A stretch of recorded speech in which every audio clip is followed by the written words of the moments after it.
Here are my Fire-Bellied Toads. I've had them for over 12 years and we've been through a lot. I've wanted to get more for a while and I finally did. I also built them a giant retirement home where they can all live together. They'll be one happy family soon. I hope at least. But first the new ones must go through quarantine and I have to build that Paludarium. Well, I guess I don't have to, but I want to, since after 4 years the ones the toads currently call home isn't what it once was. Its design focused on an elaborate hardscape with islands and a drip wall in the back, while its predecessor was much simpler. It had a humble stream that meandered through a dark, mysterious environment. Anyway, there's a lot to learn by reflecting on the past, so I'll draw inspiration from both designs as I attempt to create the perfect setup for them. Although the 40-gallon size of the previous tanks could accommodate more toads, I hope to eventually have a substantial group. That's why I'm upgrading them to a larger 75-gallon tank. However, it's been vacant since Samson moved out. If you can't tell, he's very happy in this new one, and I appreciate the ease of working with him on a front opening setup. I'm always looking for ways to improve on what I've done in the past, and I think doors like this were an inevitable pivot. Although I've never liked how tracks distract from the view, I'm also tired of the challenges of maintaining such setups from the top. My goal is to provide the best homes for the animals, and part of that is how well I can access them. The more I see the tracks, the less they bother me, so it seems like a fair trade-off. To make the changes here involved extensive work, which I suppose is the norm. Not only did I have to remove all of the old material, but I had to dismantle the tank itself. I was able to reuse most of these pieces too, I just needed new ones for the front. That left me with some glass I'm sure will become part of something else. I like to think of the materials I work with as Lego, endlessly customizable and reconfigurable to suit my vision at any given time. That said, each project presents its own challenges, especially as the scale increases. Working solo like this often requires some creativity. The back of this tank weighs nearly 50 pounds, which would have caused issues during assembly, but the solution was simple. I made wooden stands from scrap 2x4s and clamped them to the table. These safely supported the glass while I worked on the rest. It all went together as before, except the front. I added a short piece along the bottom and another across the top instead of a full-sized panel. I also put one on the back to keep the frame level.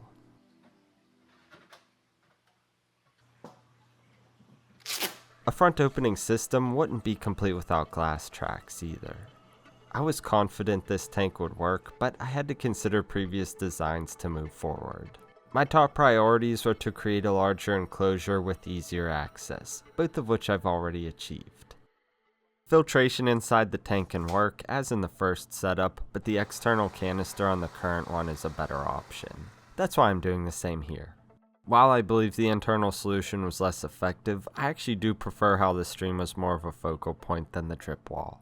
I'll keep that in mind as I design new features. Features as in more than one, because more is better, right? While that may seem like an aesthetic choice, and it is, it's also based on the toad's behavior. They enjoy wading and moving water, but they sometimes bicker over this territory. Multiple falls would look cooler, while providing more habitat for the toads, helping diffuse these disputes. Instead of creating a complicated spillover setup like before, I opted for a more straightforward approach, a vinyl tube attached to an elbow. It was also easy to create multiple features out of this by simply adding a Y splitter to direct the flow 2 ways.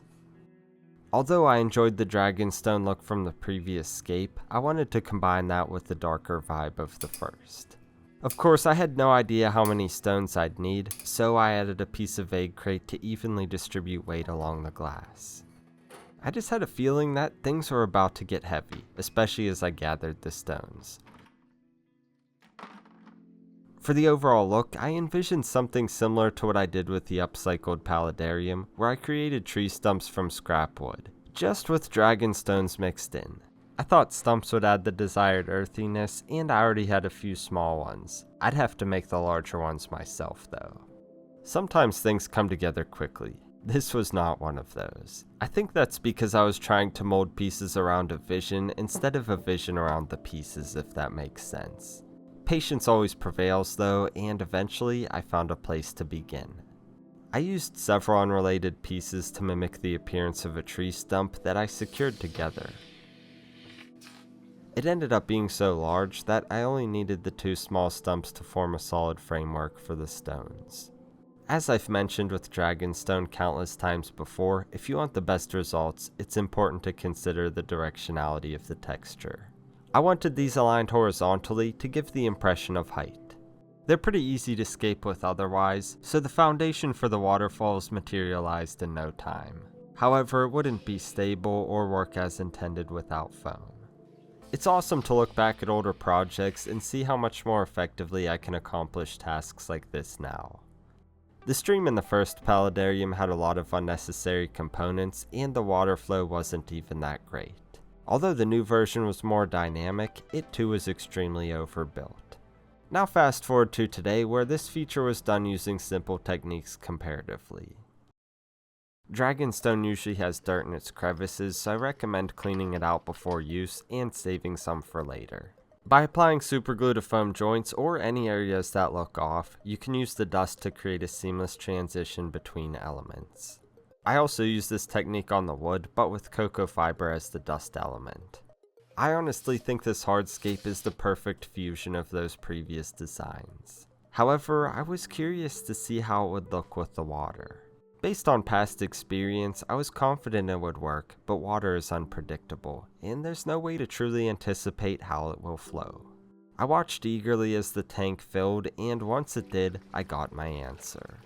The waterfall on the right was a bit too strong, and the other needed some redirection, but overall it was a solid start. A few well-placed rocks are usually enough to get the water flowing as desired, which worked here. I also had to break off a few sections and stuff sphagnum moss into cracks. This helped control the flow, and the moss will stay moist, creating an ideal plant habitat. Additionally, I used wicking fabric near the water and capillary rope along the hardscape. These will draw water to areas where I want moss, ferns, and other moisture-loving plants to grow. Some plants will grow in the substrate behind the scape, but I wanted the space underneath to remain accessible to the aquatic animals. Sealing the gaps with filter sponge seemed like the best option. I also added a layer of lava rock and leachate to create a buffer above the water, preventing the substrate from becoming overly saturated. Since the toads don't really dig and as a result won't make their way down to these layers, a simple moss barrier was enough to retain the substrate.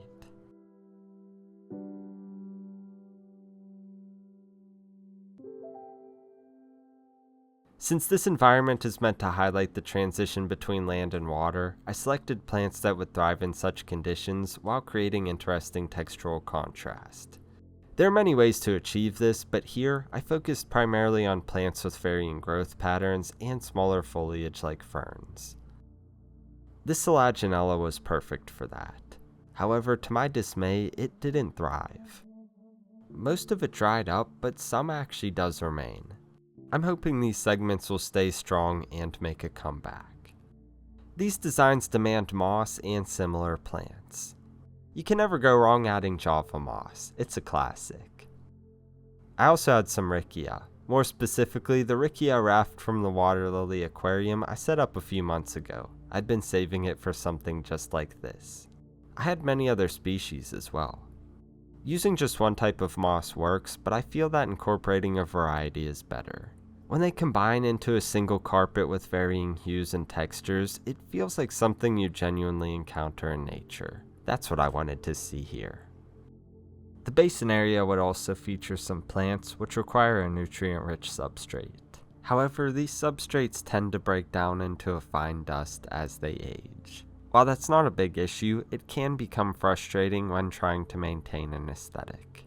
I prefer to hide these in something like mesh bags where the plants can still access them like usual and make it effortless to keep a clean look. As an added touch, I sprinkled the remaining bits of dragonstone near the falls and nestled a nubius between the cracks of the rocks.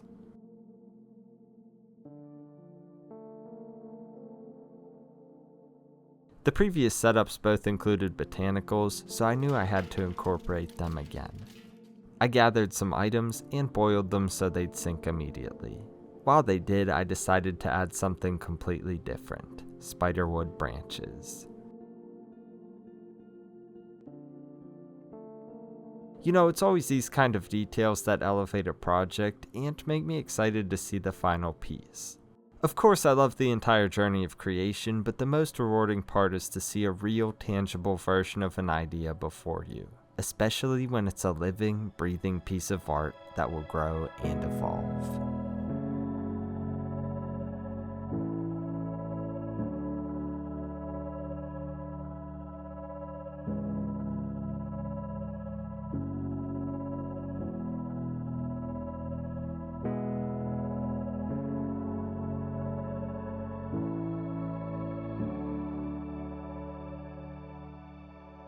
I've wanted to make this for months, so it's great to finally see it together.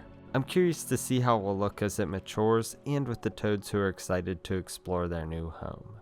You may have noticed that it's already teeming with life though, so before I add them, we'll take a closer look. In the water are some familiar faces: shrimp, snails, and fish. This giant Amano shrimp, which I've had for over 4 years, was curiously exploring its new surroundings. Meanwhile, the tiny cherry shrimp were busy grazing on surfaces, eagerly picking up any morsels they could find. The white clouds matched their energy, darting back and forth. They liked swimming around off the new hiding spots, which will greatly aid the next generation. This little lady is carrying eggs that she'll lay any day now. Not everyone was as active though. The snails, as usual, moved sluggishly over the glass and through the botanicals. However, that's just what's happening in the water. There are many critters on land too, like these tiny millipedes. There's only a handful now, but I'm certain their population will grow significantly in no time. The same goes for the isopods. Neither are intended to be food, but the toads will eat them if given the opportunity. However, this darkling beetle who is drinking from the runoff doesn't have anything to worry about because of its size. They're also kind of smelly, so animals generally avoid them. I can't say the same for the crickets though. They're on the menu, and despite having countless places to hide, I suspected the 2 original toads would be able to locate them in no time. I've been so excited to get the toads in here, but I actually think they're more excited than I am. They haven't taken their eyes off of this thing since. What do you think, bud?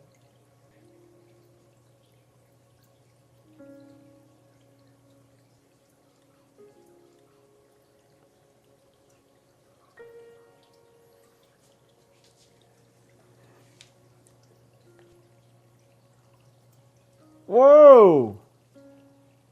The toads settled in right away, and I can't help but wonder if that's because this environment reminds them of places they've lived before, or maybe they're just easygoing. I'll never know for sure, but one thing I can say with certainty is that they were quick to spot the crickets. As fun as it was to watch them hunt and bicker over who got to eat, it also led to a somewhat sad realization. These toads are large and strong with an established hierarchy. The others are still quite small in comparison, and I think it might be irresponsible to add them now. I'm likely too cautious, but there's no need to rush. I'll let them grow a bit more, and maybe even get a few others before the final introduction. The 12 years I've been able to work with these animals have been amazing. While they can't speak, I've learned a lot about them from observing their behaviors. By using what I've learned to consistently improve their living conditions, I've developed a neat connection with them. Well, maybe they just want food, but that's fine too. Though these toads are older, it's possible for them to live for 30 years in captivity. I can only hope to have them that long. However, my ultimate goal is to expand the colony and get them breeding, to carry on their lineage for generations. A question I get often is, how do I choose plants for setups like this? Well, if that's you, you're in luck, because I have an entire video about how I make my selections and use plants in environments like this. I'll link that up along with the entire frog playlist. Thank you so much for watching, Serpa Squad, and until next time, take care and peace.